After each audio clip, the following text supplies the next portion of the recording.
Assalamualaikum warahmatullahi wabarakatuh. Innal hamdalillah nahmaduhu wa nasta'inuhu wa nastahdihi wa nastaghfiruh wa na'udzu billahi min shururi anfusina wa min sayyiati a'malina. Man yahdihillahu fala mudilla lahu wa man yudlil fala hadiya lahu. Asyhadu an la ilaha illallah wahdahu la syarika lahu wa asyhadu anna sayyidana Muhammadan 'abduhu wa rasuluh. Allahumma shalli wa sallim wa barik ala sayyidina Muhammadin al-Fatih lima ughliqa wal khatim lima sabaq nasiril haqqi bil haqq wal hadi ila siratikal mustaqim. Sallallahu alaihi wa ala alihi wa ashabihi haqqa qadrihi wa miqdarihi al-azim. Allahumma nawwir bil kitabi basari wa atliq bi lisani washrah bi sadri wasta'mil bihi jasadi bihawlik wa quwwatika fa innahu la hawla wa la quwwata illa bik. Subhanaka la ilma lana illa ma 'allamtana innaka antal alimul hakim wa la hawla wa la quwwata illa billahil aliyyil azim. Amma ba'du. Alhamdulillah, kita rafa'kan kesyukuran dan terima kasih kita Allah Ta'ala.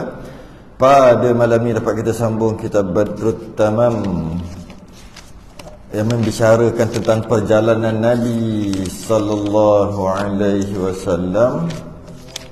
Pada muka surat 22 Jawi Rumi 38 kita membicarakan tentang masuk kita bahagian apa ni? Oh, ketika Nabi hijrah.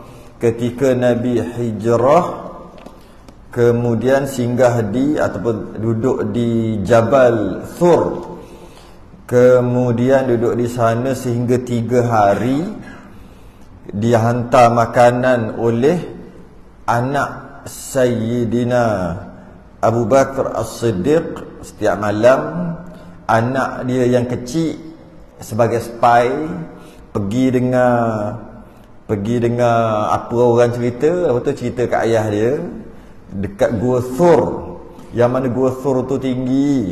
Saya pergi hari tu pun tak mampu nak naik. Tak tahulah macam mana budak ni boleh naik. Kemudian ditunggu tu sehingga 3 hari. Kemudian datanglah seorang apa dia panggil, penunjuk jalan pada Nabi. Dan berlakulah beberapa peristiwa, iaitu ketika Nabi masuk dalam Gua Thur tu, tumbuh pokok, burung merpati buat sarang, labah-labah buat sarang. Tu berlaku peristiwa yang kita dah bincang sebelum ni lah, bulan lepas. Bukan berlepas, tahun lepas. Tahun lepas.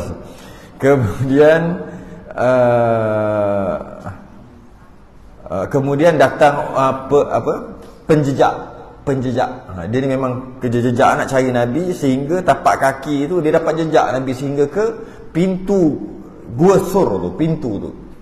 Hebatnya dia. Tapi oleh kerana dia tengok dengan burung, dia kata tengok labah-labah, sarang labah-labah tu. Sarang labah-labah tu kalau kita tengok, logiknya sebelum Muhammad lahir dah ada sarang labah-labah. Tebal ni sarang labah-labah tu. Akhir sekali tak jadi masuk. Padahal kata Sayyidina Abu Bakar, kalau dia jengkek gitu sikit, nampak dah kaki. Kaki Sayyidina Abu Bakar. Yang satu sedang meriba Nabi tidur, satu lagi tutup lubang sebab tak cukup kain nak tutup lubang. Dan dipatuk ular. Nabi ludah dekat patukan tu, sembuh terus. Kemudian berjalan. Macam mana cerita dia? Lupa lah. Jalan. Penunjuk arah Nabi itu mengatakan yang terbaik adalah jalan ikut tepi pantai, tepi laut. Maka jalanlah ikut tepi laut. Tiba-tiba dapat tahu dekat seorang ni, dia bagi tahu kat Abu Jahal. Abu Jahal panggil anak buah dia. Anak buah dia nama Suraqah. Yang serakah tu lah, nafsu serakah tu. Yang tu ingat kot. Dia kata ingat nama Suraqah bin Malik. Kau pergi tengok, ada orang nampak berdua orang. Satu muda, satu tua berjalan. dekat tepi pantai. Kau pergi tengok, Suraqah ni pergi tengok. Sampai-sampai, betul lah Nabi ni. Aku dapat 100 ekor unta dah ni. 100 ekor unta juta aku sekarang. Tak tahulah juta aku berapa. Dapat dah aku. Baru pergi kejar, baru nak sampai dekat, jegeluh kaki kuda. Jegeluh kaki jatuh berguling-guling Suraqah. Lepas tu tarik balik kaki kuda tu supaya terlepas daripada jegeluh tadi. Lepas tu dah siap semua, dengan kelang kabut Suraqah tu naik balik, kejar balik. Dekat aja jegeluh lagi. Kelang kabut dia turun. Serakah, nafsu serakah kan. Serakah. Akhir sekali dia kata dah 3-4 kali ni memang tak boleh buat apa dah ni. Aku kena berdamai ni. Macam mana? Dia pun antara ahli orang yang pandai tawar-menawar. Kita tak boleh rugi. Kalau aku biar dia pergi, rugi. Kalau aku dapat tangkap dia 100 ekor unta, nak tangkap apa? Baru dekat, jegeluh. Tiba-tiba, sedangkan pasir tu, bawah tu batu. Bukan ada pasir macam pantai kita. Dia bukan gitu. Waktu tu batu. Walaupun batu, kuda dia lari kat batu. Maksudnya pasir, tapi bawah pasir tu batu. Dia lari kat situ. Dia tahu kalau lalu kat tepi pantai memang pasir saja. Jadi susah sikit. Kuda tu dia kat atas batu pun jegeluh juga. Tak boleh jadi ni. Macam mana aku nak buat tawar-menawar? Akhir sekali dia buat perdamaian dengan Nabi. Nabi tanya, engkau dapat upah berapa? 100 ekor unta. Dia kata, ni nilai engkau, aku boleh bagi lebih lagi. Kita buat perjanjian baru. Ni saya cerita ringkas je lah, sebab kita dah cerita sebelum ni. Apa dia? Aku bagi engkau mahkota Raja Rom. Kau nak tak? Mahkota Raja Rom. Bukan Raja Rom, Raja Parsi. Bukan Raja Rom, mahkota Raja Parsi. Kau nak tak? Waktu tu Parsi satu kerajaan yang kuat lah. Iran, Iraq waktu tu lah. Sebelum tu tak ada Iran-Iraq lagi. Dia sekali lah tu kerajaan. Kata, engkau pun jalan selai sepinggang, pakat-pakat duk kejar engkau, nak bagi aku pakaian kebesaran Raja Parsi konon. Kata Nabi, aku pernah bohong tak? Engkau kenal aku sejak kecil tak? Memang pun. Aku pernah tipu tak? Apa aku cakap, ada tak yang tak jadi? Tak ada. Lepas tu, kau tak percaya kenapa? Yalah. Akhir sekali dia patah balik, jumpa seorang kata, aku nak pergi sana nak cari Muhammad. Tak payah, aku baru lepas. Tak ada pun. Dia selamat Suraqah. Akhir sekali habis cerita kat situ, Nabi pergi hijrah dan berjaya. Kemudian Suraqah dia masuk Islam. Ketika peperangan, ada satu peperangan, dia masuk Islam. Dan dia terlupa dah cerita tu. Sehingga Nabi wafat. Sehingga zaman Sayyidina Umar Al-Khattab dapat menawan kerajaan Parsi. Nabi wafat lama lah, 10 tahun lebih, 10 tahun. Lebih kurang tu lah 10 tahun Nabi wafat lah. Tiba-tiba Sayyidina Umar kata, aku nak buat apa dengan mahkota? Ada mahkota Raja Parsi, nak buat apa? Kita masuk Baitul Mal kot. Dia tengok jengok masa tu, masa tengok apa harta rampasan perang tu, ghanimah. Apa dia? Apa Suraqah?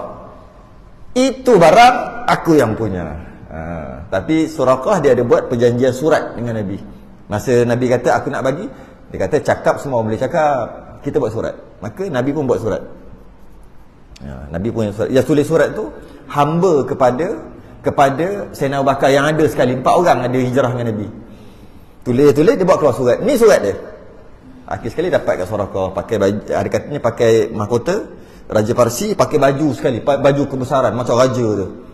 Cuma tak lama selepas tu Sayyidina Umar kata, bobo cukup lah, jangan pakai dah, pelik. Yalah, tu pakai yang kebesaran. Tapi memang kau punya. Lepas tu dia tak pakai dah. Tu cerita yang terakhir lah kita jumpa tahun lepas lama tu. Tahun lepas.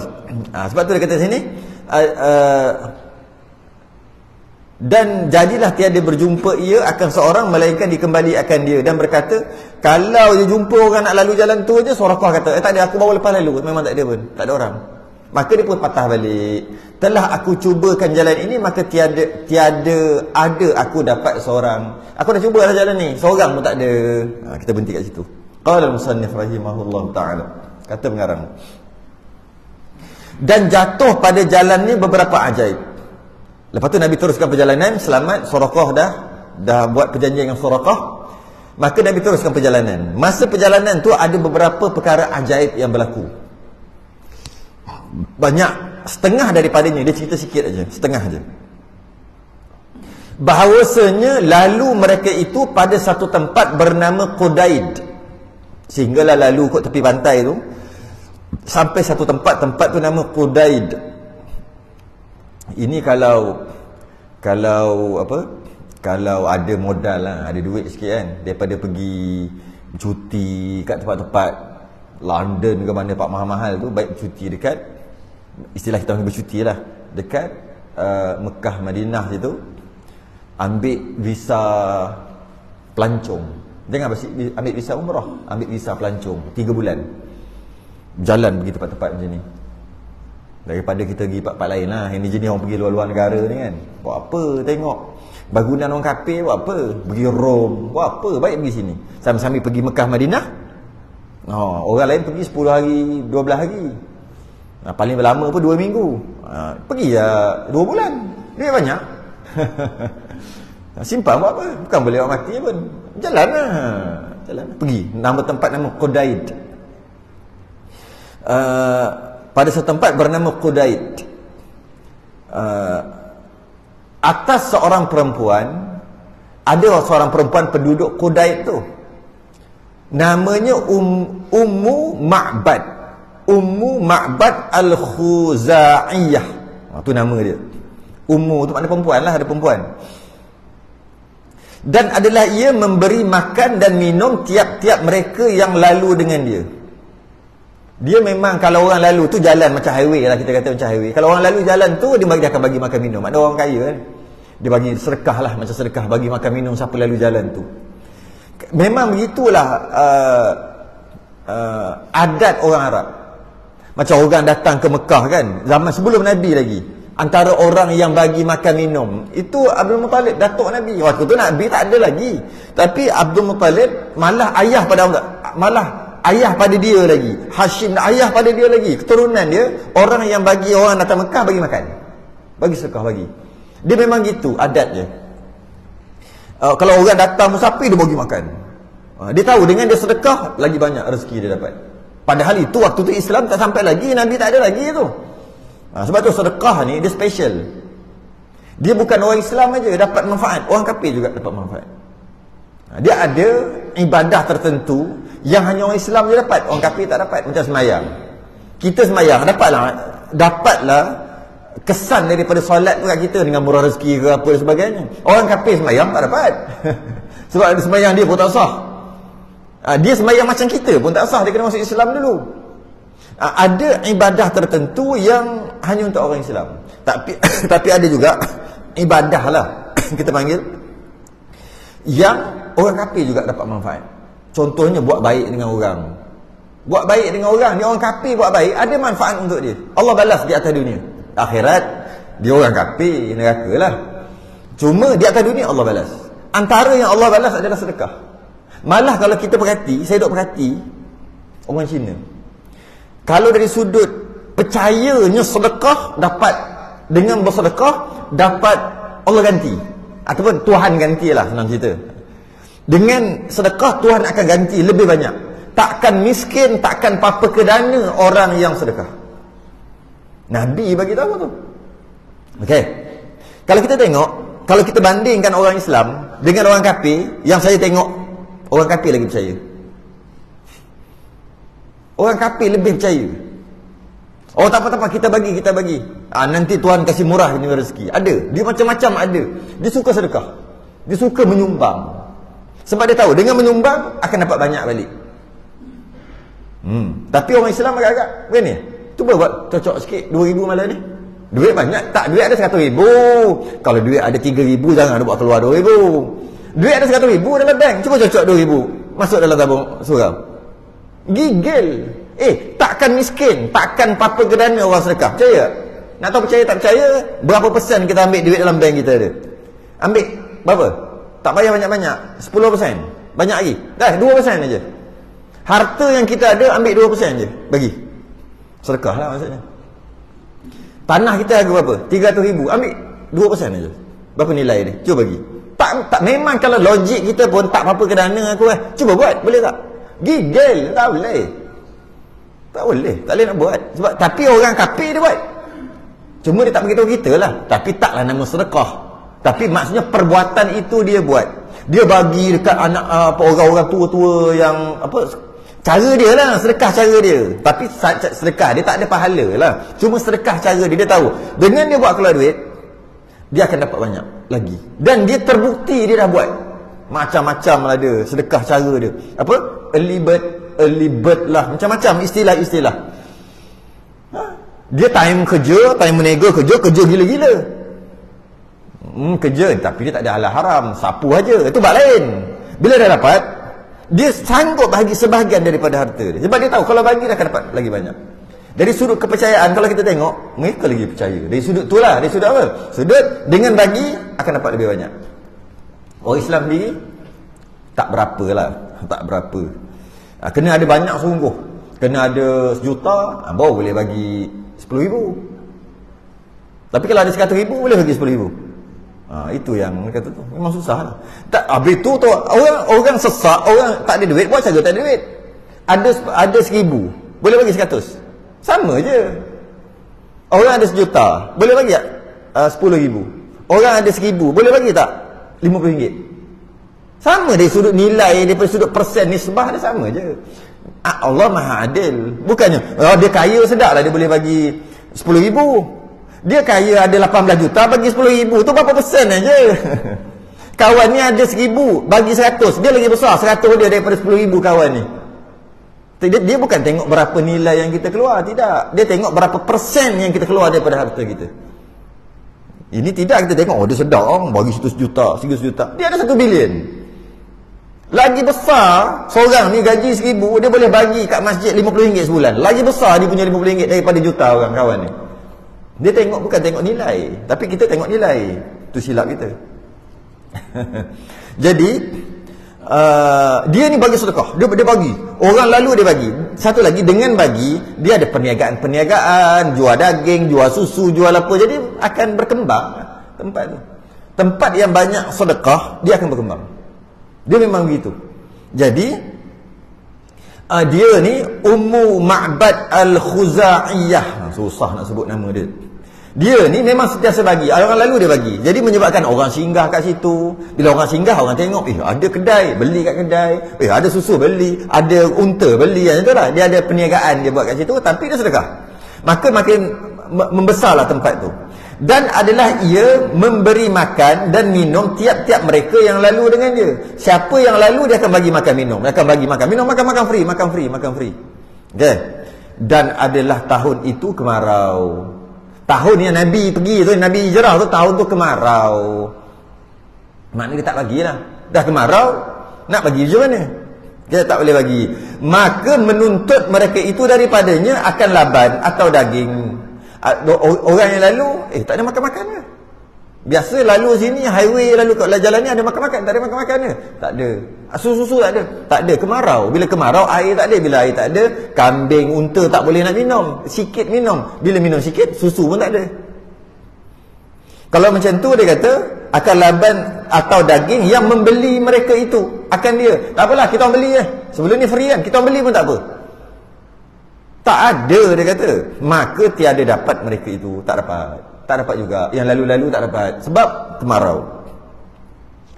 Yang ajaibnya apa? Maka melihat Nabi SAW kepada satu kambing yang meninggal akan dia oleh dhaif.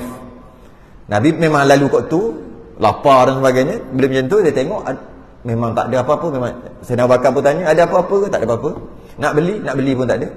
Macam mana ni? Nabi tengok ada satu kambing yang dhaif, yang kambing kurus lah. Kambing yang nampak tulang selangka. Nampak rangka. Kalau ada lembu yang nampak tu, tulang belakang dekat punggung tu. Itu kalau nak buat korban, silap-silap tak sah korban tu. Nak bagi tahu, jangan main. Kadang-kadang terlalu kurus tak sah korban. Dia tengok, ada seekor kambing tapi sangat dhaif, kurus. Dan kurus daripada dibawa serta kawan-kawannya. Jadi semua ramai-ramai semua tak sihat lah, nampak tak cukup makan. Yang mana kambing tu kepunyaan Ummul Ma'bad tadi tu lah. Minta maaf lah, tak ada makan. Tengoklah kambing pun. Nabi pun tengok. Maka menanya ia sallallahu alaihi wasallam, Nabi pun tanya akan Ummul Ma'bad. Dia tanya, adakah padanya laban? Kambing yang kurus tu ada Ada susu tak? Adalah yang gemuk sikit. Nabi tak tanya yang tu. Nabi tanya yang paling kurus. Yang tu ada kambing betina tu ada laban tak? Laban ni susu lah. Maka sahutnya dia kata, ia terlebih dhaif daripada demikian itu. Nak bawa diri pun dia tak lagat, nak angkat kaki pun tak lagat. Engkau tanya susu. Maka sabdanya, Nabi pun tanya, adakah engkau izin bagiku bahawa aku perahkan dia? Tak apalah, biar aku perah. Biar aku perah. Perah apa kau tengoklah, kau kering. Sahutnya, bahkan kau lah kalau kau nak, kata Ummu Ma'bad. Maka menyapu ia akan abing. Nabi pun sapu abing puting tu lah, yang tempat keluar susu tu, sapu. Pegang macam tu, sapu. Macam perah kan, sapu. Kelenjar susu tu. Dan menyebut ia akan nama Allah. Menyebut, Nabi membaca Bismillahirrahmanirrahim, menyebut ia akan nama Allah Ta'ala, Bismillah. Maka cinglah, menatang apa pula cing ni? Maka cinglah, bahasa apa ni? Sekejap. Maka cinglah, maka bercucuranlah. Dia bahasa dulu. Ataupun melimpah-limpahlah. Cayanga lamha. Apa? Cayanga cing. Lamha tu lah lah. Cing, cayanga apa? Maka cinglah. Kena tengok kamu dulu. Kamu 300 tahun lepas baru jumpa. Kamu sekarang tak apa benda cing pula ni. Maka cinglah. Maksud maka melimpah-limpahlah, bercucuranlah. Susu, keluar susu, banyak keluar susu. Dan memerah Nabi SAW akan dia. Nabi pun perah. Dan diberi minum akan kaum hingga kenyang. Akan orang yang ada dekat dalam rumah. Bukan yang orang yang datang lalu kata tak ada makan kan, orang lalu Nabi pun pakak bagi semua yang lalu kat situ hingga kenyang mereka itu. Kenyang. Kemudian minum ia pada akhir mereka. Nabi minum last sekali. Habis semua dah kenyang, Nabi pun minum. Kemudian memerah ia kali kedua, perah lagi. Dan ditaruh dia bagi tuan rumah. Jangan lupa tuan rumah tengok. Uish. Bagi simpan untuk tuan rumah pula. Banyaklah bagi kat tuan rumah. Habis. Itu perkara ajaib yang pertama. Dan berjalanlah Nabi dan mereka yang sertanya. Nabi pun berjalan, 4 orang Nabi berjalan. Habis cerita kat situ. Maka tak kala pulang suami Ummul Ma'bad, dia ada suami perempuan ni, balik mengkhabar ia akan dia. Ceritalah, bang tadi kan ada orang datang kan, gini. Maka kata suami dia, inilah sahib Quraisy. Inilah orang Quraisy lah, sahib Quraisy. Inilah orang Quraisy yang viral tu. Sebenarnya cerita tu memang dah diceritakan dah. Bahawasanya seorang ni dia mengaku Nabi. Kemudian selama berapa belas tahun duduk di Mekah, kaumnya sendiri tolak dia. Ada yang beriman, ada yang beriman kena seksa. Kemudian orang sekarang ni pakat-pakat cari dia untuk bunuh dia kan, yang kisah tu, untuk bunuh dia. Dan orang tak jumpa sampai sekarang. Dan dia tu mengaku Nabi. Dan aku percaya, dia kata, dia tu memang Nabi. Kata suami Ummu Ma'bad ni, dia kata, jikalau aku lihat akan dia, niscaya aku mengikutnya. Kalau aku tengok, aku jumpa dia, aku nak ikut dia. Nak jadi pengikut lah. Senang cerita nak beriman lah. Nak beriman. Dan tinggal kambing itu diperahkan dia malam dan siang. Lepas pada tu seronok lah dia. Siang perah, malam kambing kurus aja. Tapi susu tak berhenti-henti. Kantung susu tu penuh aja. Perah, siang malam. Untunglah keluarga tu. Hingga mati juga kambing tadi. Bila? Masa Khalifah Sayyidina Umar Al-Khattab. Allah, lama.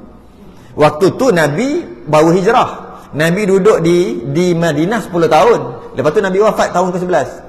Nabi wafat, lepas tu 2 tahun setengah Sayyidina Abu Bakar. Dah berapa? 12 tahun setengah, dekat 13 tahun dah kat situ. Kemudian baru zaman Sayyidina Umar. Jadi boleh kita kata 14-15 tahun lepas pada tu. Kerja perah aja susu, keluar banyak. Habis. Dan tak kala mendengar muslimun. Habislah cerita tadi, habis. Itu cerita ajaib yang pertama. Cerita pelik. Tak pelik lagi sebenarnya. Yang pelik yang kita cerita awal-awal dulu, yang lama dah lah kita cerita gitu. Yang ketika Nabi kecil-kecil lagi. Semua orang tanya, ini anak siapa kan, ketika Siti Aminah datang Bani Sa'adah, Halimatus Sa'adiyah tu lah. kaum kabilah dia mari untuk ambil upah menyusu. Kan kita kisahkan sebelum ni. Kemudian pakak-pakak tengok, oh ni dia tengok mak bapak, tengok anak. Oh ni orang kaya ni, ambil. Last sekali seorang je yang orang tak nak. Nabi. Sebab tak ada bapak. Bila tak ada bapak, upah sikit. Kita ada baca dalam awal-awal kitab kita kan. Upah sikit. Akhir sekali tak ada. Alamak, macam mana? Siti Aminah pun sedih je. Tak ada orang nak menyusukan anak aku. Nak bawa ke, nak bela lah. Tak ada orang. Kejap ada sampai Halimah Sa'diyah dengan suami dia. Kenapa sampai lambat? Sebab unta dia slow. Unta tua. Slow jalan. 10 km sejam. Yang lain 50 km sejam. Unta lain. Orang lain sampai dulu lah. Dia kata, bang, dah tak ada orang lah bang. Yang ada seorang je. Dah tu tak ada bapak pula tu. Suami dia kata, daripada tak ada langsung, kita datang jauh-jauh untuk ambil upah. Ambil lah daripada mana. Halimah Sa'diyah tengok je Nabi terus jatuh cinta. Tadi orang semua tak tengok Nabi sebab terbungkus. Tengok je, oh tak kira lah. Yang ini tak ada upah pun tak apa. Lawanya Nabi tu. Ambil. Naik unta, balik, potong geng-geng awal-awal tadi kan. Itu lagi pelik. Ingat lagi tak cerita tu kan? Siap potong lagi. Dia orang sampai dulu ke kampung, ke tempat Bani Sa'adah, Halimah Sa'diyah punya kampung. Jauh. Tapi dia orang potong. Macam mana kau boleh potong pula? Unta jadi kuat. Baru ada Nabi kat situ. Sampai-sampai waktu kemarau juga. Sampai semua kambing Halimah Sa'diyah semua gemuk-gemuk. Semua penuh pokok-pokok di sekeliling rumah Halimah Sa'diyah. Tempat lain semua kering kontang. Itu lagi pelik. Yang ni tak pelik sangat tau.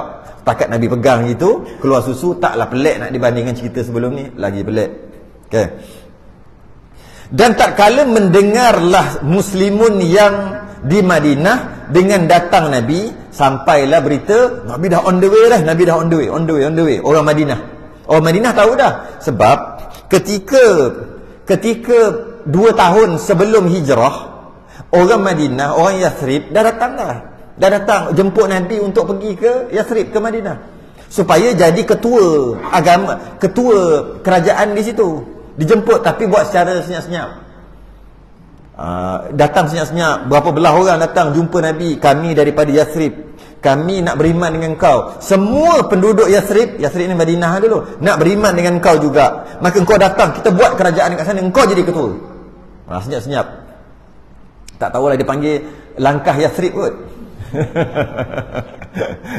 Sekarang ni semua namanya langkah-langkah aja kan. Langkah Yathrib kita panggil, langkah Madinah. Senyap-senyap aja cakap. Lepas tu Nabi kata, ya, boleh. Jadi Nabi buat perancangan. Cuma tak tahu bila. Nabi pun suruh para sahabat pergi dulu. Last kali baru Nabi pergi dengan Sayyidina Abu Bakar kan. Jadi bila pakar-pakar sahabat, mana Nabi? Sampai orang lain. Mana Nabi ni? Tiba-tiba sampailah berita bahawasanya Nabi dah berlepas, dah keluar daripada Mekah. Sampai berita gitu aja. Sebab cari kat Mekah tak jumpa. Dan kemungkinan Nabi sekarang ni dalam perjalanan dah keluar daripada Mekah. Mereka pun dengar, muslimun, orang-orang yang beriman di Madinah, yang tunggu Nabi itu dengar. Jadilah mereka itu keluar tiap-tiap hari kepada tempat bernama Harrah.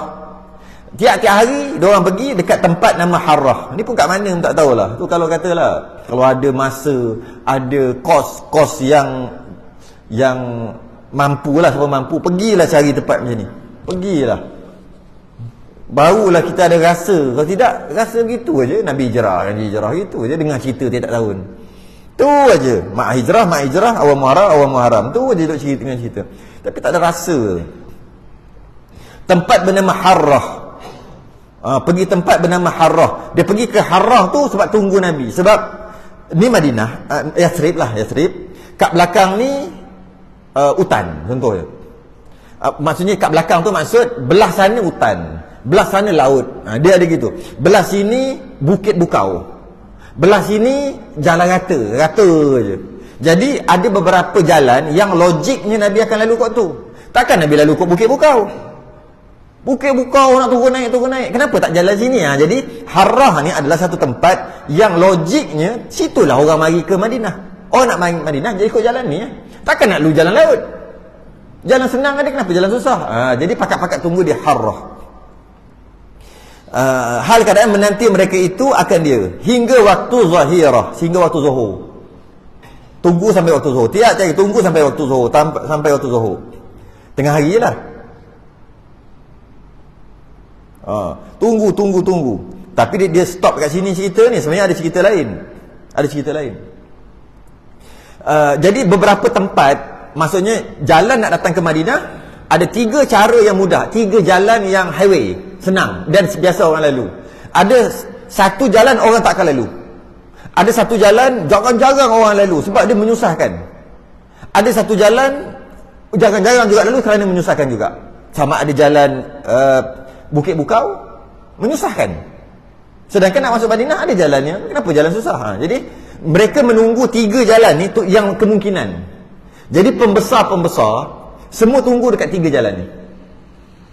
Habis tu pintu lain, pintu masuk Madinah juga, tapi jarang sangat, setahun sekali dengar bawa orang lalu. Sebab Bukit Bukau, apa hal nak lalu kat tu? Ada orang-orang miskin, orang dhaif, orang lemah ni dia tunggu kat situ lah, pintu tu. Sebab tak tahu Nabi muncul kat mana. Jadi bila tak tahu Nabi muncul kat mana, pakat-pakat tunggu. Pembesar-pembesar yang hebat-hebat ni, yang ada jawatan ni, tunggu kat 3 ni lah. Sebab logiknya 3 ni. Nasib-nasib kalau Nabi masuk kat pintu ni, kita dapat jumpa dulu. Dia orang nak sambut Nabi. Habis yang lemah-lemah, yang sakit-sakit, tunggu Nabi juga. Dan ni macam mana tunggu kat pintu belakang lah. Pintu ni, ini Bukit Bukau. Tak apalah, manalah tahu. Macam tu je lah, tunggu. Sekali Nabi sampai dekat pintu orang miskin tadi, tempat Bukit Bukau. Nabi lalu kau tu, Nabi tak ada jalan biasa. Kenapa? Sebab tu Nabi ni dia pembela orang yang dhaif, orang miskin. Itu yang jadi tala'al, ada dalam ni nanti, tala'al badru alaina min thaniyatil wada'i. Itulah dia, tala'al badru alaina, telah datang bulan purnama. Min thaniyatil wada'i, datang daripada 2 lembah. Daripada 2 lembah. 2 lembah tu dia macam ni, bukit, lepas tu bukit satu lagi. Di sini macam ni. Jalan ni orang tak lalu. Pertama Bukit Bukau, orang tak lalu. Yang kedua, orang Yahudi ada duduk di Madinah. Orang Yahudi buat cerita, jalan tu jalan berhantu. Macam kata, kau jangan lalu kat tu, keras tempat tu. Macam tu lah lebih kurang. Jadi dengar cerita siapa lalu kat tu hilang lah, jadi kena rasuk lah. Memang cerita dia gitu. Jadi itu, tapi itu adalah salah satu pintu untuk masuk ke Madinah. Cuma orang tak lalu sebab menyeramkan. Dah lah Bukit Bukau. Jadi yang sana penuh dah. Tak apalah, kita ni orang-orang lemah-lemah, tunggu je lah pintu ni, mudah-mudahan Nabi keluar. Nabi keluar. Tala'al badru alaina. Keluar macam dekat terowong keluar. Maka telah datang bulan purnama. Maksudnya nampak Nabi cahaya tu macam, wah tu nak mari dah kot, nampak. Min thaniyatil wada'i, di antara 2 lembah. Dekat tengah-tengah tu Nabi keluar. Itulah asalnya syair ni. Batu panjanglah syair tu, kita baca nantilah. Adalah sebut sini, telah terbit bulan purnama ke atas kami dari ni. Kalau tengoklah ada dekat bawah ni, dekat muka surat sebelah lah, kita baca akan datang ni. Dari Thaniyah al-Wada'. Thaniyah tu 2. Sani, isnani 2. Wada' 2 lembah. Di antara 2 lembah yang masyhur, lembah itu lembah berhantu. Akhir sekali yang dapat jumpa mereka siapa? Orang miskin dulu, orang dhaif dulu. Pembesar baru mari lepas pada tu. Oh, kat pintu sana. Weh, macam mana boleh tembus pintu sana? Tak kena kacau hantu ke? Tu cerita aja. Macam kita kan, cerita-cerita tempat ni keras. Macam tu aja. Jadi bila doa nampak aja Nabi, maka tak kala sampainya berhadapan sekalian mereka itu kepadanya. Bila nampak Nabi sampai betul-betul depan pintu gerbang, pintu masuk ke Madinah tadi, dengan bersegera, dengan pedang mereka itu kerana memuliakan dia. Angkat pedang, pakat-pakat angkat pedang. Bukan angkat pedang nak pukul, angkat pedang memuliakan Nabi. Maka berhenti Nabi pada Quba. Tapi sebelum tu Nabi berhenti dekat Quba. Nabi tak sampai lagi, Nabi berhenti dekat Quba dulu, dia beritahu. Quba pada sisi Bani Amr bin Auf, 22 hari. Maksudnya hari ke-22 perjalanan. Lama, padahal perjalanan tu tak patutlah sampai 22 hari. Tapi dah jalan kot ni, jalan naik turun, berhenti, duduk dalam gua lah apa semua. Jadi 22 hari. Sampai di Quba. Dan kata qil lain daripada demikian itu. Ada pendapat lain kata tak sampai 22 hari, ada kata 12 hari, ada kata 2 minggu, tak kisahlah berapa lama pun. Yang penting lamalah jalan tu. Okey, sampai ke Quba. Quba ni satu nama tempat. Dan berminat ia akan masjidnya atas takwa daripada awal hari. Sampai Quba, belum sampai Madinah lagi tapi dah dekat. Dah masuklah jajahan Madinah tu, Yathrib tu. Buatlah masjid atas dasar takwa. Maksud buat masjid dekat situ. Saya sempat pergilah Masjid Quba. Baru ni saya sempat pergi. Buat masjid kat situ. Bukan buat apa, nak kena buat cari simen, cari batu-bata. Tak, pacak-pacak gitu je. Cari tanah, pacak pelepah tamar, ataupun apa-apa kayu, pacak, buat bumbung. Okey, masjid. Masjid gitu je. Buat masjid kat situ.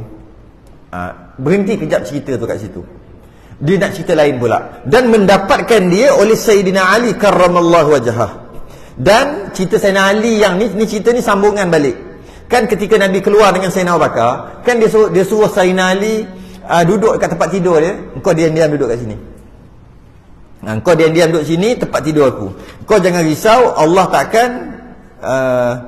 takkan mensia-siakan engkau. Sebab Sayyidina Ali kata, diorang nak bunuh engkau, aku tidur tempat engkau, pakai selimut engkau, tahu-tahu aku yang mati. Jangan risau, kata Nabi. Maka Sayyidina Ali pun duduk situ. Ingat yang muka surat sebelum ni. Kemudian Nabi pun keluar kan. Nabi keluar, Nabi baca apa ni? Inna ja'alna fi a'nakihim aghlalan fahiya ilal adqani fahum muqmahun wa ja'alna min bayni aydihim saddan wa min khalfihim sadda fa'aghshaynahum fahum la yubsirun. Ambil pasal kan balik. Ni muka surat sebelum tu. Dia baling. Baling. Bila baling tu semua tak nampak Nabi. Semua tak nampak Nabi. Semua orang. Jadi Nabi pun lepas keluar. Soalannya, macam mana Sayyidina Ali punya cerita? Dia nak cerita Sayyidina Ali. Dan mendapatkan dia oleh Sayyidina Ali karramallahu wajhah. Kenapa Sayyidina Ali dinamakan ataupun diberi gelaran karramallahu wajhah? Maksudnya Allah muliakan wajah dia. Ada beberapa pendapat. Antara pendapat mengatakan Sayyidina Ali ni dia sentiasa menjaga mata dia. Dia tak tengok perempuan suka-suka, dia sentiasa jaga mata. Dia jaga sungguh pandangan. Raddul basar, mendundukkan pandangan. Satu. Yang kedua, kenapa Allah memuliakan wajahnya karramallahu wajhah? Kerana dia daripada kecil tak pernah sembah berhala. Tak pernah. Ada sahabat-sahabat yang lain pernah sembah berhala. Lepas tu Nabi diutuskan, dia beriman lah. Tapi dia pernah. Tapi Sayyidina Ali tak pernah. Ada kata riwayat gitulah. Sebab tu Allah muliakan wajahnya daripada sembah berhala. Walaupun ketika sebelum diutuskan, sebelum Islam lagi, sebelum Nabi sampai lagi, sebelum Nabi diutuskan pun dia tak sembah juga. Tu Sayyidina Ali. Maka namakan karramallahu wajhah. Syiah pun ada guna istilah yang sama, gelaran yang sama. Tapi kita bukan figur dia. Tapi cuma dia menggunakan gelaran yang sama, karramallahu wajhah juga. Sayyidina Ali dan mereka yang sertanya daripada du'afaul muslimin. Du'afaul muslimin. Dan Sayyidina Ali tadi selamat. Bila tengok, engkau, aku ingatkan Muhammad. Muhammad mana? Tak tahu, kata Sayyidina Ali. Kemudian dia orang cari. Sayyidina Ali buat apa? Ni dia cerita Sayyidina Ali. Sayyidina Ali dan orang yang tak pergi hijrah. Kan Sayyidina Ali tinggal dan Sayyidina Ali tak pergi hijrah. Dan du'afaul muslimin, dan apa? Golongan-golongan Islam yang lemah-lemah. Tak ada harta nak pergi hijrah, tak larat, yang lemah-lemah macam mana? Yang beriman dengan Nabi. Dia bersama dengan Sayyidina Ali. Dia bersama dengan Sayyidina Ali. Buat apa ni? Golongan kaum muslimin. Dan tiada diam ia kemudian daripada keluar Nabi pada Mekah melainkan 3 hari. Maknanya mereka pun keluar juga hijrah. Tapi setelah Nabi keluar 3 hari. Lepas Nabi keluar 3 hari, baru orang tu sibuk kejar Nabi. Barulah Sayyidina Ali bawa orang-orang Islam yang lemah-lemah tadi hijrah. Hijrah lambat. Tapi mereka sampai dulu juga. Sebab Nabi lalu ikut jalan pusing-pusing. Dia jalan darat. Kemudian habislah cerita tu, dia nak cerita tentang Sayyidina Ali je. Kemudian keluar Rasulullah SAW daripada Quba. Lepas dah siap semua masjid, keluar daripada Quba pada hari Jumaat. Ketika terangkat hari, terangkat matahari, maksudnya tengah, ketika terangkat matahari lah, ketika siang lah. Nabi gerak daripada Quba siang hari. Maka mendapatkan dia oleh Jumaat pada Bani Salim ibnu Auf. Pagi Jumaat tu Nabi berangkat dan Nabi solat Jumaat dengan Bani Salim ibnu Auf. Ni pun tak tahulah kat mana, kena pergi melawat ni, kat mana Bani Salim ibnu Auf. Maka sembahyang ia dengan mereka, Nabi sembahyang dengan mereka, dah beriman terus sembahyang Jumaat kat situ. Daripada muslimin. Dan adalah ini ada yang mengatakan bukan solat Jumaat, solat Zuhur. Nah, sebab diwajibkan solat Jumaat tu banyak khilaf ulama lah. Ada ulama kata tahun yang kedua hijrah. Ada ulama kata tidak. Masa ketika di Mekah hijrah aja, masa hijrah tu dah diwajibkan dah solat Jumaat. Tapi ada khilaf kat sini, tak kisahlah waktu bila dia sembahyang. Dan adalah mereka itu 100 orang. Oh, beriman 100 orang sembahyang dengan Nabi. Pada tengah wadi apa tu? Ronuna. Wadi itu nama wadi Ronuna. Dekat tengah-tengah wadi dia sembahyang hari Jumaat. Kemudian mendukung Nabi dan berjalan ia. Maksudnya kemudian Nabi selesai semua, Nabi pun dah nasihat apa semua, Nabi pun teruskan perjalanan. Maka adalah tiap-tiap lalu ia dengan satu rumah daripada segala rumah Ansar, meminta mereka itu akan turun. Ni orang yang hijrah daripada Mekah dipanggil muhajirin. Orang yang berada di Madinah yang nak beriman dengan Nabi dipanggil Ansar. Jadi kalau muhajirin orang Mekah, Ansar orang Madinah. Jadi Nabi dah keluar daripada Quba, maksudnya dah masuk Yathrib dah, nak masuk Madinah dah. Maka Nabi pun lalu adalah rumah. Maka adalah tiap-tiap lalu ia dengan satu rumah daripada segala rumah Ansar, meminta mereka itu akan turun pada sisi mereka itu. Lalu je dah sampai ni, dah lalu dah sampai je. Seorang kata, mari duduk rumah saya, mari duduk rumah saya, mari duduk rumah saya. Seorang lalu kat rumah je, dia suruh duduk rumah dia. Dan nak biar Nabi tu jadi tetamu dia. Maka bersabda ia, Nabi kalau tolak terasa hati pula. Kalau nak terima yang ini, orang sana pula terasa hati. Macam mana? Maka bersabda Nabi kata, biar oleh kamu akan dia mengikut jalannya. Kau biar unta ni jalan. Biar unta ni jalan. Yakni jalan unta yang ia kenderakan dia itu. Yang Nabi bawa tu, aku tak berani nak singgah rumah siapa-siapa. Kalau aku singgah rumah ni, aku duduk sini, orang sana pula yang terasa hati. Jadi macam mana? Biarkan unta ni berjalan, kerana unta ini maka bahawasanya telah disuruhkan dia, yakni daripada Allah Ta'ala. Allah suruh, Allah yang gerakkan unta ni. Jadi kat mana unta ni berhenti nanti, kat situ aku duduk, seorang pun tak ada terasa hati. Betul juga macam tu. Dan diulurkan tali zimamnya, yang tali yang dekat yang ikat tu lah, tali yang pegang kat belakang tu, tali zimamnya diulurkan, maksudnya macam ni lah. Kan diulurkan, itulah tali zimamnya unta tadi supaya berjalan. Diulurkan tu maksud bukan tarik lah, sebab kalau tarik suruh dia jalan kan. Ini ulurkan, maksudnya tak tarik, biar je, biar dia jatuh gitu aja. Maknanya dia jalan sendiri. Kalau tarik, nanti orang kata Nabi tarik, lepas tu Nabi longgarkan, maknanya Nabi tak adil lah, macam tu pula. Nabi pun longgarkan, maksudnya biar letak macam tu je. Tengok dia berjalan, dia berhenti kat mana, kat situ aku nak duduk. Itu maksud diulurkan tali zimamnya. Diulurkan tali zimamnya. Maka berkekalan berjalan unta itu pun. Jalan unta tu jalan. Tunggulah unta tu berhenti hingga terum ni apa pula? Tarawawmim. Terum ni unta nak duduk. Siapa biasa tengok unta duduk macam mana? Dia bukan macam kucing, dia bukan macam anjing duduk ke, macam kambing ke, bukan. Dia turunkan kaki dia patah pula, dia bengkok kaki kan kat depan dia, Lepas tu bau kaki belakang, tonggeng belakang. Lepas tu bau kaki belakang pula. Kan kaki dia panjang gitu. Kalau dia duduk macam tu, terus terbalik lah. Itulah nama terum. Itulah dia terum. Berkekala hingga unta itu hingga terum, hingga unta tu jatuhkan tangan ataupun kaki depan dia jatuh. Bila jatuh maknanya nak duduk. Bila macam tu maknanya nak suruh Nabi turun. Sehingga terum. Ia pada tempat pintu masjid. Dia berhenti kat pintu masjid. Dia pun jatuhkan kaki dia. Okey. Kemudian berdiri, berpusing ia padahal Nabi di atasnya. Duduk macam tu dia pusing, pusing gitu. Maknanya nak bagi tahu masjid tempat pertama singgah. Yang pertama, yang kedua pula nak tidur rumah siapa ni, nak duduk rumah siapa, nak jadi tetamu siapa. Maka dengan dalam keadaan tangan dia kaki depan dia duduk di bawah tu dia pusing kat belakang, pusing gitu. Padahal Nabi di atasnya, padahal Nabi ada di atas tu.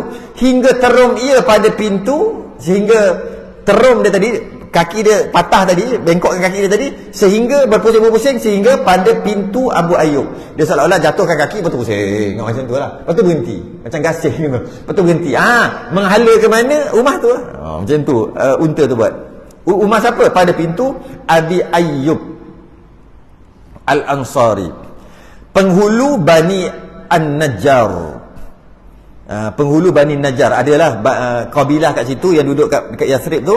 Dia nama Abi Ayyub, dia penghulu, ketua Bani Najjar. Segala rupa-rupanya segala bapa muda ni pakcik lah. Bapa muda, bapa saudara, pihak ibu bagi Abdul Muttalib. Maknanya saudara Nabi juga. Abdul Muttalib ada ibu. Ada Abdul Muttalib, ada mak. Ni keluarga mak Abdul Muttalib. Abdul Muttalib ni datuk Nabi kan. Jadi maknanya keluarga juga di situ. Bani Najjar. Kemudian berdiri berpusing ia. Berpusing lagi. Dan terum ia. Masih lagi duduk dalam keadaan terum. Pada tempat terumnya yang pertama. Maksudnya pergi sampai ke masjid balik. Dia punya pusing tadi. Mula pusing ke masjid.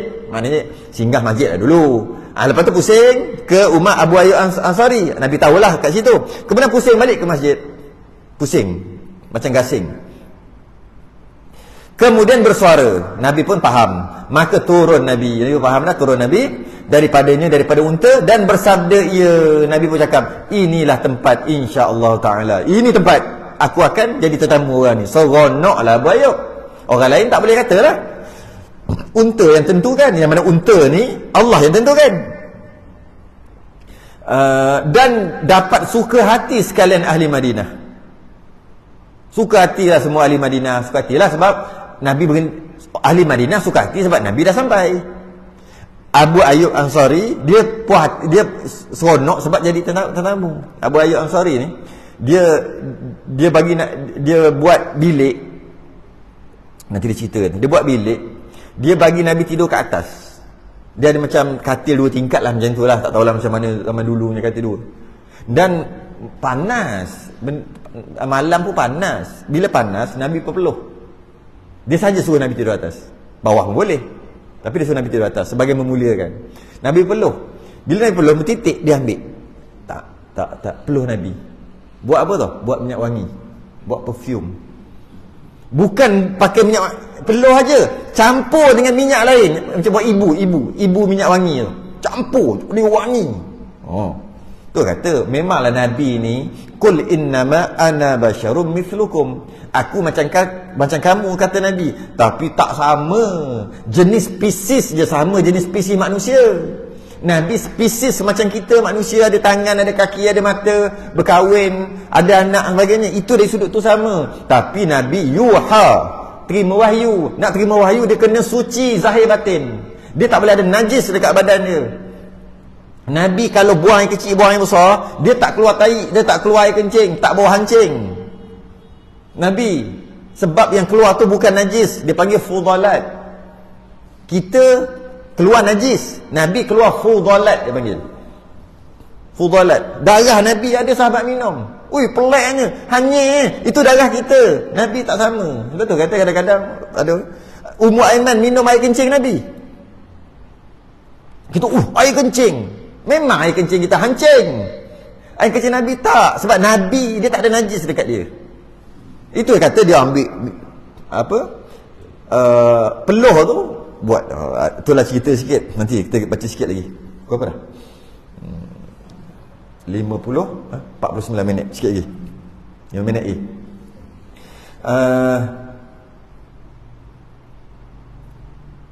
Sampai inilah tempatnya. Suka hatilah. Semua orang suka hati. Akan sebagai suka yang bersangatan. Suka sangat. Nabi berjaya sampai. Dan Nabi dah duduk di Madinah. Dan Nabi akan buat satu kerajaan Islam yang pertama.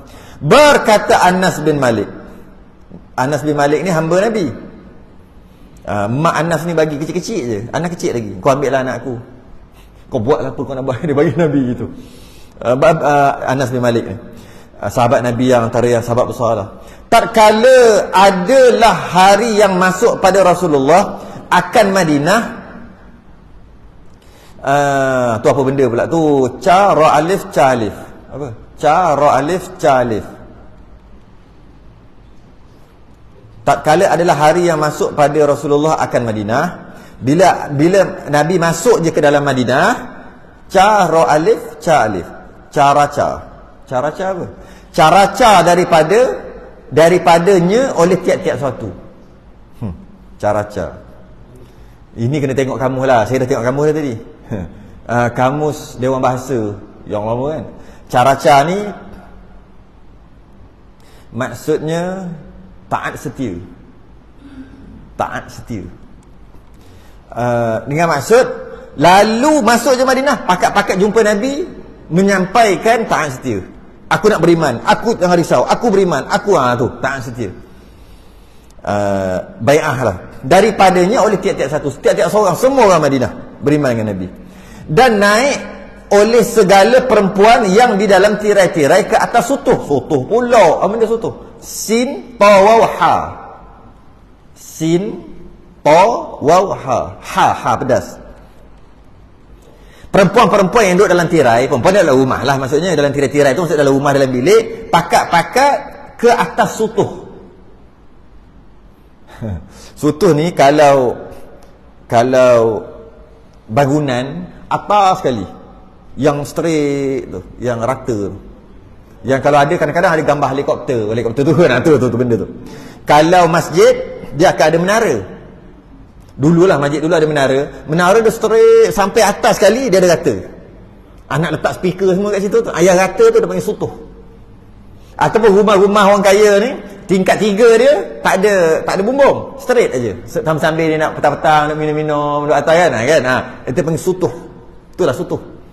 Jadi sutuh ni bahasa Arab.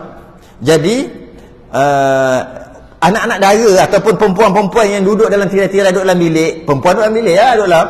Bila Nabi lalu pakat-pakat naik paling atas rumah dia, duduk atas sutuh tu. Macam tengok macam tu kan. Macam tu lah. Pokok-pokok penuh dekat atas rumah, atas lah. Pokok tengok, Nabi lalu macam tu. Kita dapat bayang suasana tu macam mana. Yang lain, yang lelaki semua menyampaikan taat setia dengan Nabi. Perempuan-perempuan semua naik ke atas, bintai. Oh ni Nabi. Oh bintai. Macam itulah. Tak kala datangnya. Dan berkata mereka itu akan beberapa bait ini. Tala'al badru alaina min thaniyatil wada'i wajaba syukru alaina ma da'a lillahi da'i ayyuhal mab'uthu fina ji'ta bil amril muta'i. Dan terbitlah bulan purnama ke atas kami dari thaniyatil wada'. Dari lembah, di antara dua lembah lah.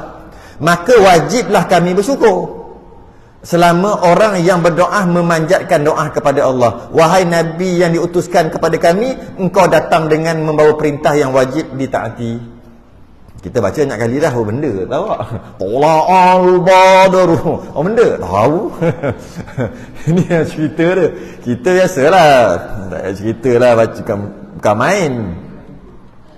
Dan adalah duduknya pada rumah Abi Ayyub. Dia duduk kat rumah Abi Ayyub lah. Kemudian maka membina ia akan 2 hujrah. Hujrah pula ha jim ra ha. Hujrah ni bilik. Maka bila Nabi kata nak duduk, maka dia buatlah bilik. di luar tu lah, buatlah bilik untuk Nabi. Tapi tengah ada buat, dalam renovation nak buat, belum siap lagi. Sementara tu duduklah rumah Abi Ayyub Al-Ansari. Dia buat 2 bilik. Kenapa 2 bilik? Bagi 2 isterinya, Saudah dan Aisyah. Waktu tu ada 2 isteri, Saudah dan Aisyah. Jadi buatlah 2 bilik, 2 kamar, macam tu lah. Tapi masih lagi dalam renovation. Baru Nabi cakap takkan tunggu siap, tengah renovation lah ni. Sementara tu duduk rumah Abu Ayyub dan membina ia akan masjid. Dan Nabi pun buat masjid Nabawi itulah. Nabi buat masjid. Nabi mendirikan Masjid Nabawi itu. Dan dijadikan atapnya dengan pelepah tama. Atap pelepah tama je. Dan dijadikan dengan segala tiangnya beberapa batang tama. Batang tama je jadi tiang. Dengan atap ada. Dan dijadikan tingginya seperdirian. Tingginya seperdirian. Berapa kaki? 6 kaki, 7 kaki gitu. Satu orang berdiri. Tinggi tu je. Dan dijadikan kiblatnya kepada Baitul Maqdis. Ketika awal-awal hijrah, malah ketika Nabi terima sembahyang, sebelum hijrah sekalipun, menghadap semua di Baitul Maqdis, bukan menghadap di Kaabah. Sehingga Nabi hijrah pun masih lagi menghadap di Baitul Maqdis. Sehinggalah lebih kurang setahun macam tu bukan 2 tahun kot, lebih kurang tu Nabi tu akhir sekali turunlah ayat qad nara taqalluba wajhika fis sama' falanwalliyannaka qiblatan tardaha fawalli wajhaka syataral masjidil haram, maka menghadaplah kamu ke Masjidil Haram. Barulah berpusing menghadap. Kemudian orang pun kata benda orang Yahudi kat situ lah, orang Yahudi Madinah, apalah kejap kiblat sini, kejap kiblat sini, apalah. Maka turun ayat sayaqulu sufa'u minan nasi ma wallahu, sampai habis lah.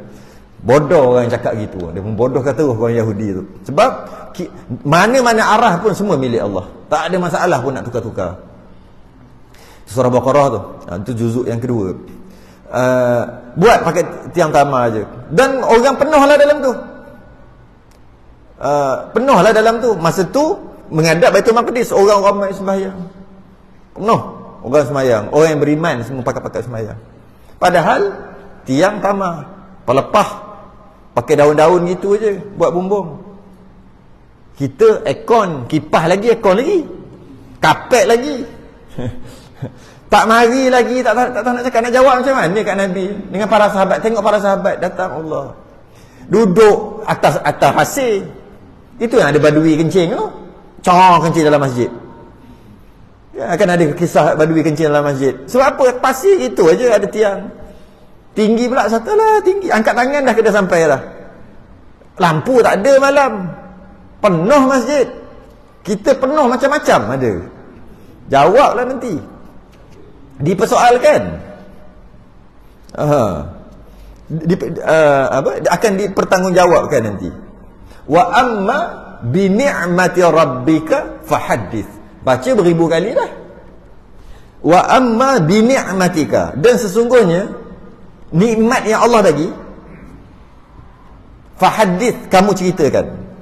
Kamu ceritakan. Tapi bukan sekadar cerita aja. Bukan sekadar nikmat tu diceritakan je. Oh, tempat kami hebat, tapi dia ada tanggungjawab dekat situ. Dengan nikmat tu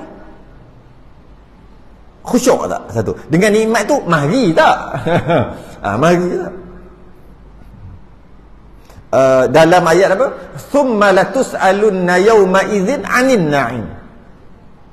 Thumma latus'alunna, kamu akan ditanya. Yawma idzin 'anil na'im. Dekat hari kiamat nanti kamu akan ditanya 'anil na'im, tentang nikmat yang Allah bagi. Akan tanya satu-satu. Satu-satu Allah akan tanya nikmat. Kisah sikit-sikitlah cerita.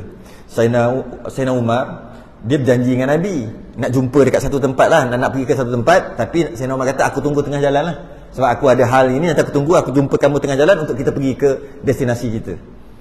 Jadi bila Nabi bergerak dah, Sayyidina Umar pun tunggulah dekat bawah pokok. Masa tengah panas pasir, ada pokok. Sayyidina Umar duduk bawah pokok tu, tunggu Nabi. Nabi pun sampai. Sampai Nabi cakap yang tadi lah, thumma latus'alunna yawma idzin 'anil na'im. Nabi cakap gitu aja. Sayyidina Umar tadi duduk tengah-tengah teduh-teduh ni, melompat pergi tempat panas. Melompat tu. Tak mau aku duduk bawah pokok kalau macam ni. Kenapa? Kamu akan ditanya dengan nikmat yang Allah bagi. Nikmat tak sejuk, tak panas, nikmat. Apa? Berapa kali boleh sebut nama Allah? Ingat Allah tak masa sejuk. Satu-satu nikmat yang Allah bagi akan tanya. Tak apa, kalau macam ni panas pun panas lah. Janji Allah tak tanya. Sayyidina Umar punya hebat. Hingga dipalingkan kiblat kepada Kaabah. Allah, kena berhenti kat sini lah. Kena berhenti kat sini, tak boleh, panjang dah. Nanti akan macam mana masjid tadi boleh makin lama makin besar sampai sekarang, Masjid Nabawi. Ni kisah dia. Kisah dia kita akan sambung pada episod yang akan datang. Apabila dijadikan masjid tadi sehingga besar. Sehingga masjid tu besar. Dia besar zaman Nabi, besar ke tak? Zaman Sayyidina Abu Bakar, Sayyidina Umar, sehingga sampai sekarang. Jalan sampai bengkak kaki. Jalan tu bekak kaki, ya Allah, jalan. Kita sambung. Dan dijadikan tingginya seperdirian, kemudian menambah masjid oleh Nabi, kemudian daripada Fatah pembukaan Khaybar, ada perang Khaybar pula berlaku. Maka Nabi tambah sebab banyak manusia, kemudian tak kala jadi khalifah Sayyidina Abu Bakar, tiada menambah ia, Sayyidina Umar luaskan lagi sebagainya. Akan datang kita sudah dengan tasbih kafarah dan suratul subhanakallahu wa bihamdi asyhadu an la ilaha illa astaghfiruka wa atubu. Bismillahirrahmanirrahim. Al-'asr innal insana lafi khusr. Tawasaw bil haqqi wa tawasaw bis sabr. Assalamu alaikum warahmatullahi wabarakatuh.